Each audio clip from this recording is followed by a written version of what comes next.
हेरी सखी मंगल गाओरी, धरती अंबर सजाओरी। हेरी सखी मंगल गाओरी, धरती अंबर सजाओरी।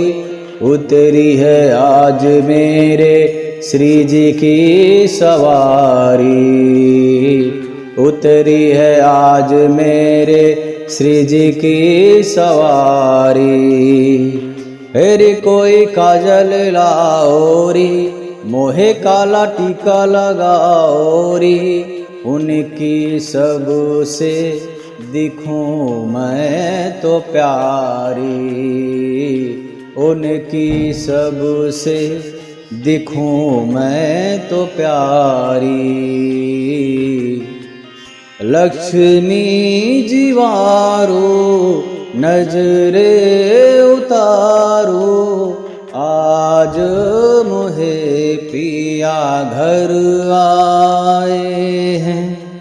ओम श्री राधे कृष्णाय नमः, ओम श्री राधे कृष्णाय नमः, ओम श्री राधे कृष्णाय नमः। ओम कृष्णाय वासुदेवाय हरे परमात्मने प्रणता क्लेशनाशाय गोविंदाय नमो नमः। एक बहुत ही मुख्य बात जो कि हमेशा संतगण बताते हैं कि सत्संग करने से पहले कीर्तन क्यों किया जाता है, नाम संकीर्तन क्यों इतना उसका महत्व है। संकीर्तन प्रवचन होता है, सत्संग होता है, उसके पहले भी संतगण कीर्तन करते हैं, उसके बाद सत्संग या प्रवचन प्रारंभ करते हैं और पश्चात फिर से जब संपन्न हो जाता है उसके बाद भी संकीर्तन करते हैं, नाम संकीर्तन करते हैं, उसके बाद ही उसको संपूर्ण माना जाता है। तो संकीर्तन, नाम संकीर्तन का इतना महिमा क्यों है, तो संतगण बताते हैं। एक तो सबसे बड़ी बात यह है कि एक भाव उत्पन्न हो जाता है, भक्ति वाला माहौल पैदा हो जाता है।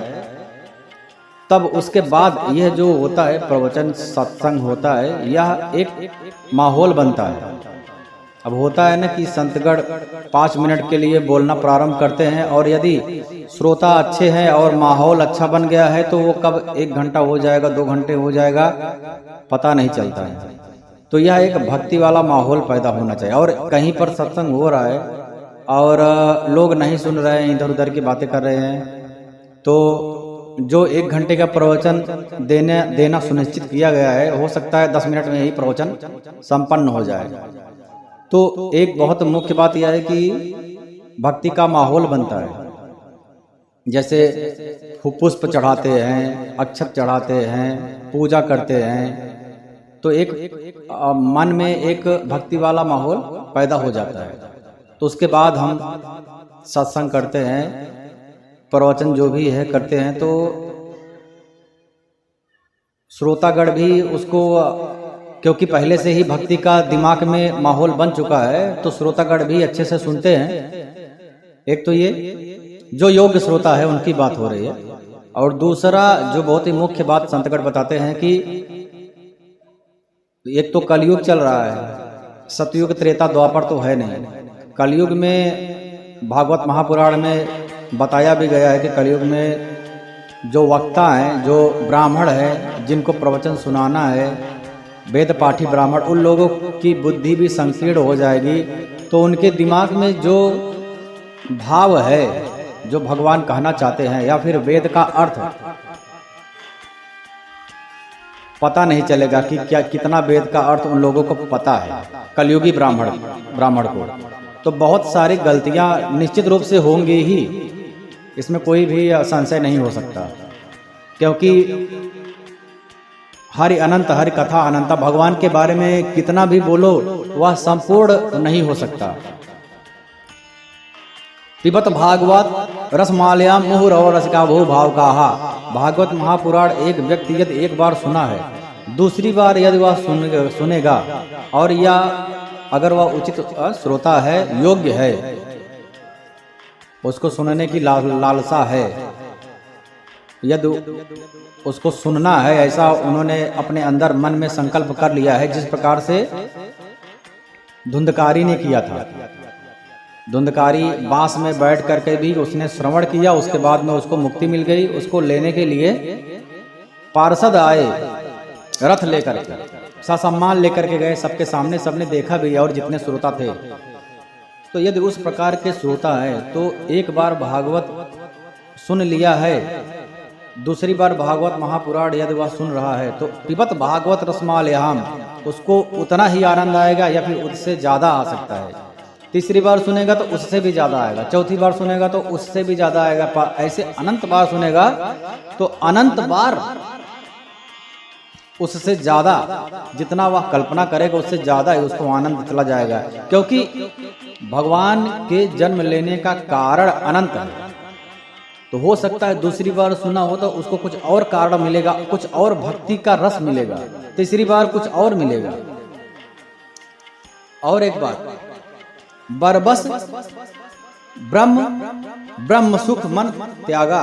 हाँ, जो ब्रह्म का सुख है इन्हीं विलोकत अन्य अनुरागा। बरबस हाँ, ब्रह्मानंद का सुख मन त्यागा कौन सोच रहा है? राजा जनक सोच रहे हैं। जब श्री रामचंद्र जी और लक्ष्मण जी को जनक जी पहली बार देखते हैं गुरु विश्वामित्र जी के साथ में, तो अब जनक जी बहुत बड़े ज्ञानी थे और उनके राज्य में सत्संग होता था। अभी अन्य राजाओं के यहाँ क्या होता है, लाओ क्या समस्या है, उस समस्या का निवारण के लिए ही सभा बुलाई जाती है। लेकिन जनक जी सभा बुलाते थे सत्संग के लिए। कितने बड़े ज्ञानी थे, उनकी सभा में सत्संग होता था। तो ब्रह्म ज्ञानी थे बोला जाता है, राजा जनक ब्रह्म ज्ञानी थे। विदेह राज भी बोलते हैं। विदेह अर्थात कि वह प्राणी जिसको अपने देह की सुधि न रहे और हमेशा वह ब्रह्मानंद में मग्न हो रहा है, ब्रह्मा आनंद में लीन होता रहे। अर्थात जैसे कोई शराब पीता है तो उसको अपनी सुधि नहीं रहती है और जगह जगह गिरता रहता है, नाले में गिरता रहता है, उसको अपने शरीर की सुधि नहीं रहती है। लोग देखेंगे तो क्या कहेंगे, इसकी भी सुधि नहीं रहती है, अपने आनंद में वह लीन रहता है।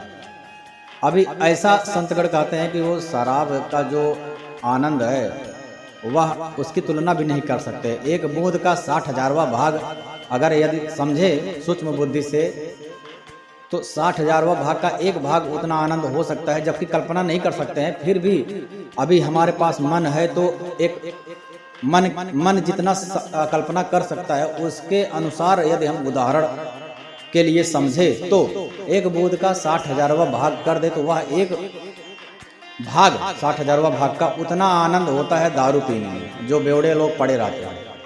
और भागवत महापुराण या फिर भक्ति प्रेम में इतना आनंद है जैसे एक महासागर या फिर क्षीर सागर है। ऐसा समझ सकते हैं कि सारी नदियां मिलती हैं सागर में और सारे सागर मिलते हैं महासागर में, और सारे महासागर यदि समझो कि कहीं मिलते होंगे क्षीर सागर में मान लिया जाए तो ब्रह्मानंद का आनंद वह क्षीर सागर है। इन्हीं विलोकत अति अनुरागा। तो राजा जनक जी जब रामचंद्र जी को देखते हैं तो उनको ब्रह्मानंद का वह आनंद भूल जाता है, विस्मृति हो जाती है, क्योंकि उस आनंद से भी बढ़ करके उनको आनंद प्राप्त होने लगा। अब संतगण अपने अपने भाव में कहते हैं कि श्री रामचंद्र जी को एक नजर में देखिए, अरे वाह कितना आनंद, कितना सुंदर लग रहे हैं, आंख बंद किए। दूसरी नजर में देखते हैं, अरे उससे भी ज्यादा सुंदर लग रहे हैं, आंख बंद किए, पलक झपकी। तीसरी नजर में देखते हैं, अरे पीछे वाला तो कुछ भी आनंदमय नहीं था, अब तो बोल नहीं सकते, इतना सुंदर लग रहे हैं, शब्द काम नहीं करेगा। क्योंकि भगवान को यदि व्यक्त किया जाए तो शब्द से परे है, उनको बोलने के लिए शब्द साथ नहीं देता है, मन साथ नहीं देता है, बुद्धि साथ नहीं देती है। तो ऐसे ही अनंत बार यदि पलके बंद करके देख रहे हैं तो अनंत बार पिछले वाले जो देखे थे उससे ज्यादा सुंदर, ज्यादा आनंदमयी दिखाई पड़ रहे हैं श्री रामचंद्र जी। तो जनक जी कहते हैं, तुलसीदास जी कह रहे हैं जनक जी के भाव, इन्हें विलोकत अति अनुरागा, बर बस ब्रह्म सुखय मन त्यागा। ब्रह्म का सुख तो मैं भूल गया हूँ। श्री रामचंद्र जी में इस प्रकार का आनंद है। तो कहने का भाव है कि भक्ति प्रेम भक्ति का इतना बड़ा प्रभाव है और यही भक्ति का जो है माहौल पैदा करने के लिए ही नाम संकीर्तन किया जाता है। और बहुत सारी कलयुगी जो प्रवचन करता है उनसे भी गलतियां होती होंगी, हो सकती हैं, और श्रोता तो पता नहीं क्या क्या सोचते हैं, आधा श्रोता तो सोते रहते हैं, तो उनसे भी गलतियां होती है, क्या भाव में वह सोच रहे हैं, या फिर शरीर यहाँ पे है, मन कहीं काम में है। तो वह सारा प्रकार का जो विकार है उसको मिटाने के लिए, उसकी क्षमा के लिए ही नाम संकीर्तन किया जाता है। बोला या गया है कि जितनी भी गलतियां होती हैं, जितने भी विकार होते हैं, वह सब भगवान क्षमा कर देते हैं यदि नाम संकीर्तन किया जाता है। तो नाम संकीर्तन ही एक माध्यम है। हो सकता है मंत्र का श्लोक जो बोल रहे हैं उसमें हम लोग को क्या पता श्लोक कैसे बोला जाता है, वेद का श्लोक कैसे बोला जाता है, कहाँ पे कितना उच्चारण करना है, कहाँ पे तीव्र आवाज करना है, कहाँ पे लय कितना कहाँ पे है, क्या पता है। तो अनंत गलतियां होती हैं, तो वह सब गलतियों से क्षमा के लिए नाम संकीर्तन किया जाता है। प्रारंभ में किया जाता है कि भक्ति वाला माहौल बने, और हम लोग प्रवचन जो भी हमारी बुद्धि में, कलयुगी बुद्धि में जितना आ रहा है, जितना आपकी प्रेरणा से हमको ज्ञान है, आपकी कृपा से जितना हम बता सकते हैं उतना हम बताने की कोशिश कर रहे हैं। परंतु इसमें भी बहुत अनंत गलतियां होने वाली हैं, तो उसके लिए आप पहले से ही हम क्षमा मांग रहे हैं नाम संकीर्तन करके। और बाद में बहुत सारी गलतियां हो गई हैं, अब आप उसको क्षमा कीजिए। और जितनी अच्छी चीजें हैं वह जो है श्रोतागण को लेना चाहिए। जितनी गलती हो गई है मंत्रोच्चारण में या फिर सत्संग में, प्रवचन में, उसको सबको नहीं लेना चाहिए, उसको सब यहीं छोड़ करके उठ जाना चाहिए घर पे। और जो अच्छी चीजें है वो साथ लेकर के जाना चाहिए, क्योंकि अभी प्रवचन करता श्री महर्षि वेद व्यास जी जैसे तो है नहीं, और वेद व्यास जी के पुत्र श्री सुखदेव जी जैसे कोई प्रवचन तो है नहीं, और गोकर्ण जी जैसे परम ज्ञानी, उनके सुनने के बाद से ही सभी लोगों को मुक्ति मिल गई। तो उतने ज्यादा भी प्रवचन करता अब धरती पर कलयुग में नहीं रह गए हैं, या तो मानना ही चाहिए। तो भागवत महापुराण संहिता का निर्माण वेद व्यास जी ने किया। उसके पहले वेद व्यास जी ने तपस्या किया, ध्यान किया, भगवान की भक्ति के दर्शन किए, और भगवान के माया के भी दर्शन किए। जो माया भगवान की शक्ति से सृष्टि का निर्माण करती है। श्री सुखदेव जी तो अत्यंत निवृत्त परायण है, उन्हें किसी भी वस्तु की अपेक्षा नहीं है। शौनक जी प्रश्न पूछते हैं, सवय निवृत्त निरता सर्वतोपेक्षको मुनि। उस निवृत्त परायण है, किसी प्रकार की इच्छा नहीं है श्री सुखदेव जी को। कस्यवा, तो किस कारण से, किसी भी वस्तु की अपेक्षा नहीं, तो वे सदा आत्मा में ही रमण करते रहते हैं। फिर भी उन्होंने किस लिए, किस कारण से, कस्यवा बृहते मेता महात्मा राम विशाल ग्रंथ का अध्ययन किया, क्योंकि वो तो एक जगह पर ठहरते नहीं हैं, क्योंकि अब वैराग्य है उनको, शरीर से भी वैराग्य है। तो ठहरता तो वही है जो चीजें कोई वस्तु किसी को अच्छा लग गया हो, किसी वस्तु से उसको अपनापन हो गया हो, वहीं पे वो ठहरता है। और ठहरने का कोई और कारण तो है नहीं, कोई हेतु ही नहीं है।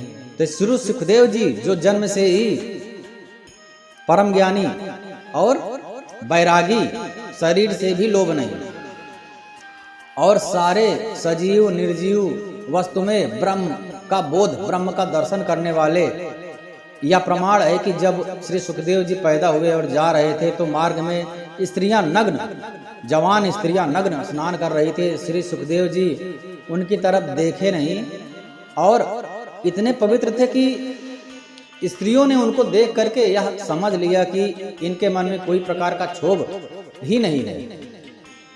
ये तो उसी प्रकार है जैसे जिस प्रकार से पेड़ में ब्रह्म ज्ञान देख रहे हैं, ब्रह्म को देख रहे हैं, उसी प्रकार से अपने रास्ते में अपने अंदर ही अंतर्मुखी ब्रह्म में लीन है। उनको बाह्य जगत से भी कोई भी लेना देना नहीं है। इसलिए वो उनके सामने वस्त्र पहनो या मत पहनो, या मर जाओ या जी जाओ, कुछ भी फर्क नहीं पड़ता है। और इतने ब्रह्मज्ञानी कि उनके जब भी वेद व्यास जी पूछने लगे, हाय पुत्र रुको, तो श्री सुखदेव जी ने जो उत्तर नहीं दिया, परंतु उनकी ओर से वृक्षों ने उत्तर दिया। तो अर्थात इतने जिस प्रकार से सुखदेव जी हैं ब्रह्म में लीन, और वही भाव ब्रह्म वृक्षों में भी है, पंछियों में भी है, वही ब्रह्म। ईश्वरा सर्वभूतायाम, सारे भूतों में सवै सर्व कल्विदम ब्रह्मा एको अहम बहुशामा ईशावासिदम सर्वम यात किन जगत्याम जगत। तो तत्त्वम असि, सब जो तत्व है एक ही है, एक से ही अनेक होगा। अनेक रूप रूपाय विष्णुवे प्रभु विष्णुवे, विष्णु सहस्त्र नाम में कहा गया है। तो इतने ब्रह्मज्ञानी के वृक्षों ने उनकी तरफ से उत्तर दिया कि जो है ये तो ब्रह्मज्ञानी है, ये कोई पुत्र मोह नहीं, कोई मोह इनको छू नहीं सकता है। तो इतने ब्रह्मज्ञानी थे सुखदेव जी। तो यही सौनक जी को आश्चर्य हो रहा है कि जो इतने ब्रह्मज्ञानी कहीं पे ठहरते नहीं है, उन्होंने श्री भागवत महापुराण का अध्ययन कैसे किया? क्योंकि अध्ययन में तो समय लगा होगा, 1 दिन 2 दिन 3 दिन 4 दिन 7 दिन जितना भी लगा होगा, रुकना तो पड़ा होगा। तो कैसे वह बदल गए, अपने आप में कैसे वह बदल गए और वो ठहर गए श्रीमद् भागवत महापुराण के अध्ययन के लिए? यह कारण आप बतलाइए। अब इसका कारण सूत जी कहते हैं सौनक जी से कि आत्मा रामश्च मुनियो निग्रंथा, अर्थात जो लोग आत्मज्ञानी होते हैं, जिनकी अविद्या की गांठ जो है खुल गई है, अर्थात अविद्या उनके मस्तिष्क में, उनके शरीर में, उनके मन में अविद्या की एक भी बूंद अब नहीं रह गई है। सारी अविद्या, ज्ञान के दीपक जलते हैं तो अविद्या रूपी अंधकार सब नष्ट हो गया है, और जो सदा आत्मा में ही रमण करते हैं, हाँ, तो वे भी भगवान की हेतु रहित भक्ति किया करते हैं, क्योंकि भगवान के गुण ही ऐसे मधुर हैं जो आपको अपनी ओर खींच लेते हैं। भगवान के इसी प्रकार गुण हैं, जैसे रामचंद्र जी को देखे तो राजा जनक जी बोल पड़े, बरबस ब्रह्म सुख मन त्यागा। और जो सबसे पहले जो आदि में, कल्प के आदि में जो ब्रह्मा जी ने, सृष्टि के आदि में ब्रह्मा जी ने जब निर्माण किया तो सबसे पहले 4 मुनियों का निर्माण किया, उनकी उत्पत्ति किया। सनक, सनातन, सनंदन, सनत कुमार। 5 से 6 वर्ष के में रहते हैं बच्चे नग्न, सबसे सीनियर हैं, सबसे ज्यादा बूढ़े वही हैं। तो वो भी आत्म में, आत्म भक्ति में लीन तो रहते हैं, परंतु अब संतगढ़ कहते हैं वो भी जब नारायण के द्वार जो है 7 द्वार है, 7 द्वार खोल करके जो नारायण के यहाँ जाते हैं, नारायण के अंतापुर में जाते हैं तो क्या देखते हैं?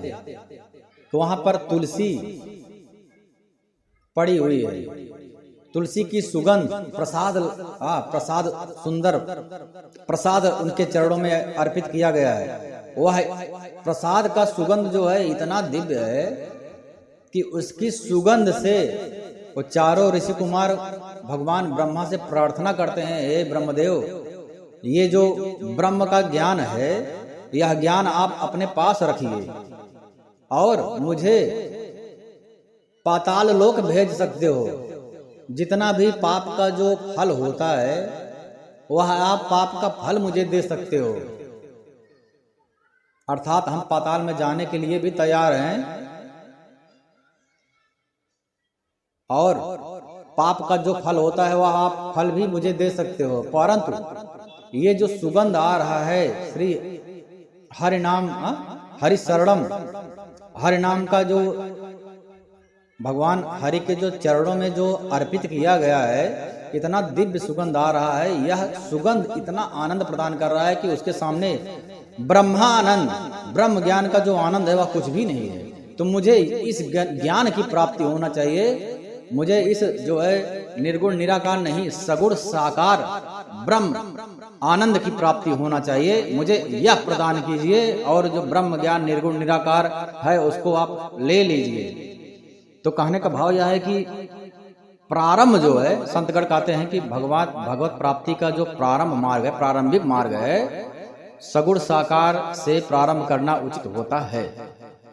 उसके बाद में निर्गुण निराकार में पहुंच सकते हो, वह अंतिम सीढ़ी है। निर्गुण निराकार में पहुंचने के बाद में उसके बाद क्या बचता है, अपने आप को ब्रह्म में लीन कर सकते हो। तो निर्गुण निराकार में उतना आनंद नहीं है जितना सगुण साकार में है। एक और उदाहरण है, जब उद्धव जी के गुरु थे देव गुरु बृहस्पति। अब देवताओं के भी जो गुरु हैं वे थे उद्धव जी के गुरु। उद्धव जी को ब्रह्म ज्ञान देव गुरु बृहस्पति ने प्रदान किया। अब वे ब्रह्म ज्ञान में ही एक ज्योति प्रकाश में लीन रहते थे, सब जगह ब्रह्म को देखते थे, जो भी उनको ज्ञान मिला होगा। परंतु जब भगवान श्री कृष्ण ने उनको श्रीधाम वृंदावन में भेजा तो उनको भी वह जो है ब्रह्म का ज्ञान का जो आनंद है, वह आनंद निश्चय ही जो वृंदावन का आनंद था, यह आनंद को उसके सामने फीका पड़ गया। वृंदावन का आनंद परम आनंद हो गया और जो ब्रह्म आनंद का आनंद था वह फीका पड़ गया।